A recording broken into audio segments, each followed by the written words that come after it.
Payg'ambarimiz alayhissalom aytganlar hadislarida, Alloh ko'p mehnat qilguvchilarni yaxshi ko'radi deb, qo'li qadoq bo'lib ketgan odamni qo'lini ushlab turib shu gapni aytganlar.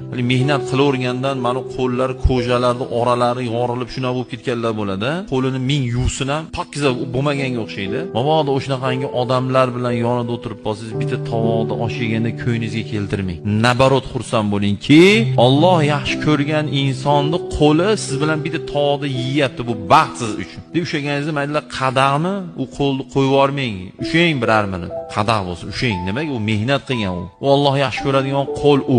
Mehnati bilan u topgan pulini arag'iga, bir yomon ishiga ishlatmaydigan bo'lsa bo'ldi. Alloh yaxshi ko'radi. Alloh yaxshi ko'rish uchun men ko'p aytaman sizlarga.